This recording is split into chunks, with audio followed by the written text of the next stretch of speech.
इनका तो काम है जो किसी एक के ऊपर बंदूक तान करके उसको लगातार फायर करो और ब्राह्मणों को हमेशा नीचा दिखाने का काम करो। और 12 साल के बाद हमारी आबादी को 3.65% दिखा करके बिहार सरकार क्या दिखवाना चाहती है। जो जातीय जनगणना की जो आंकड़ा आई है उससे हम लोग काफ़ी हैरान और परेशान भी नजर आ रहे हैं। सवर्णों को नीचा दिखाने का काम लगातार ये कर रही है और इनकी मंशा है जो सवर्ण की जनसंख्या को कम करके दिखाया जाए। और नहीं आ रही कौन सी एजेंसी इनकी जनगणना कराए हैं, हर घर पहुंचे या नहीं पहुंचे, ये भी चर्चा का विषय है। जनगणना हुई नहीं, कोई ऐसा गांव का गांव पड़ा हुआ है जहां पे जनगणना करने वाले अधिकारी ना तो पहुंचे न उनकी गणना हुई है। और अगर बिहार सरकार अपनी आंकड़ा को सही करने का काम नहीं करती है तो हम लोग न्यायालय में इसके विरुद्ध कार्रवाई करने को जाएंगे। और सवर्णों की आबादी को लगातार कम करने का इनका जो भरसक प्रयास चल रहा था वो इसमें सफल तो हुए हैं, लेकिन जो सच्चाई है उसको आप झुठला नहीं सकते हैं। आज न कल वो सामने आएगी ही। जब केंद्र सरकार गणना करवाएगी, मतलब जनगणना करवाएगी, उस टाइम हमारी आबादी आ जाएगी। बिहार में जातीय जनगणना का रिपोर्ट आ चुका है। दबंग जातियां जो हैं, चाहे वो राजपूत, भूमिहार, ब्राह्मण हो, उन सभी का आंकड़ा पहले से बहुत कम आया है। लेकिन उसके बाद अब क्या लोगों का कहना है, जो ब्राह्मण महासभा के, चाहे राजपूत, अलग अलग जाति के जो लोग हैं, उनका क्या कहना है। इस बीच हमारे साथ बातचीत करने के लिए ब्राह्मण महासभा के सोना झा जी है। क्या लगता है कि आप लोग का आंकड़ा जो है जातीय जनगणना का वो कम आया है सामने? क्या लगता है आप लोग अपना नहीं बढ़ाएं जनसंख्या? देखिए, आज जो जातीय जनगणना की जो आंकड़ा आई है उससे हम लोग काफ़ी हैरान और परेशान भी नज़र आ रहे हैं। जहाँ तक 2011 की जनसंख्या की बात कर रहे हैं तो उस टाइम में दैनिक भास्कर की एक रिपोर्ट आई थी जिसमें दिखाया गया था ब्राह्मणों की आबादी 5.70% है। और 12 साल के बाद हमारी आबादी को 3.65% दिखा करके बिहार सरकार क्या दिखवाना चाहती है। सवर्णों को नीचा दिखाने का काम लगातार ये कर रही है और इनकी मंशा है जो सवर्ण की जनसंख्या को कम करके दिखाया जाए और अति पिछड़ा को अधिक से अधिक दिखाया जाए। इनका ये जो चल रहा है ये हमें समझ में नहीं आ रही कौन सी एजेंसी इनकी जनगणना कराए हैं, हर घर पहुँचे या नहीं पहुँचे, ये भी चर्चा का विषय है। और बहुत सारे लोगों का हमारे पास पहले से ही ये अंदेशा आ रहा था कि जनगणना हुई नहीं, कोई ऐसा गांव का गांव पड़ा हुआ है जहां पे जनगणना करने वाले अधिकारी ना तो पहुंचे न उनकी गणना हुई है। तो इस जनसंख्या का हम पुरजोर विरोध करते हैं। जो जातीय जनगणना की जो रिपोर्ट आई है उनका पुरजोर विरोध करते हैं।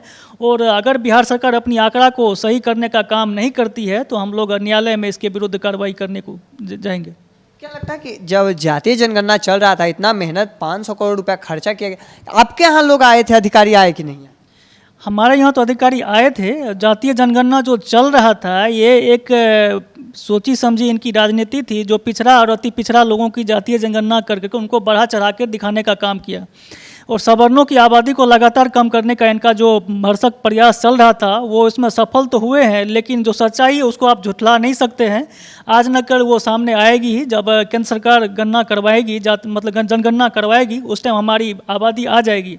और मैं एक चीज़ और कहना चाहूँगा, अगर इनको लग रहा है सवर्णों की आबादी इतनी कम है तो इनको चुनाव में नज़र आ जाएगा कि वही सवर्ण आपको हराने का काम करेंगे। तो क्या लगता है कि आपने कहा कि केंद्र सरकार जब जनगणना या कराएगी तब मेरा रिपोर्ट से, क्या लगता है कि आपको बिहार सरकार पे भरोसा नहीं है?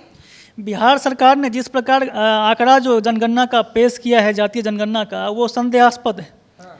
12 साल में हमारी आबादी कम से कम जो पहले 6% थी अब 8 से 9% हो गई है, जहाँ तक हमारी अंदरूनी रिपोर्ट की बात है। और हम लोग अपने स्तर पे भी गणना करवाते हैं, अपने समाज की एक डाटा रखते हैं जिसमें हमारी संख्या पूरे बिहार की जनसंख्या की 8 से 9% है। उसको कम कर आधे से भी कम करके 3.6% साबित करके क्या दिखाना चाहती है कि सवर्णों की आबादी यहाँ कम है, ब्राह्मणों की हिस्सेदारी कम है। ये इनकी मंशा सफल होने वाली नहीं है। या तो अपनी आंकड़ा सुधार ले या इनके विरुद्ध हम न्यायालय में जाएंगे। अगर मतलब आंकड़ा नहीं सुधारते तो आप न्यायालय चल जाएंगे? बिल्कुल जाएंगे। ये हमारी जाति के साथ जो छेड़छाड़ करने जा रहे हैं, हमारे जो संख्या है वो छेड़छाड़ कर रहे हैं, तो इनको कब तक बर्दाश्त करें। आप एक एजेंसी के थ्रू इनकी जांच करवाई जानी चाहिए, एक उचित जांच हो ताकि इनकी जो डाटा है कहाँ से आई है, क्या इनपुट है डाटा में, क्या इनकी जो हम माने तथ्य क्या है वो पब्लिक के सामने रखे। इनकी जनगणना का आधार क्या था। तो मतलब जातीय जनगणना क्या है, थोड़े देर हुए हैं और अब आप जांच की मांग कर रहे हैं? बिल्कुल, ये जांच का ही विषय है। आप खुद समझिए, जो 11 साल % जिसकी आबादी 11 साल पहले जिसकी आबादी 6% थी और 11 साल के बाद उसकी आबादी 3.65% रह गई, ये तो बिल्कुल संदेहास्पद। बढ़ाया नहीं होगा जनसंख्या? ऐसा पॉसिबल है? जो आजकल देखिए ऐसा तो नहीं है जनसंख्या नहीं बढ़ रहा है, जनसंख्या तो बढ़ ही रहा है। और 2 बच्चे तो आजकल हर एक परिवार में मामूली सी बात है, 1 या 2 बच्चे तो हर एक परिवार में बढ़ते ही जा रहे हैं। जनसंख्या बढ़ना लाजमी है, ऐसा थोड़ी जनसंख्या की ऑटोमेटिक हमारा जो ग्राफ है आधे से कम हो जाए। ये इनकी जटा पे संदेह है। लगता है कि स्वर्णों से कोई दुश्मनी है कि आप लोग का रिपोर्ट गड़बड़ किया गया?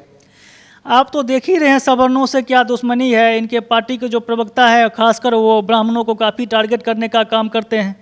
सुनील सिंह जी का बयान आपने सुना होगा, ब्राह्मणों के प्रति काफ़ी अमर्यादित अशोभनीय टिप्पणी कर रहे हैं, लगातार कर रहे हैं।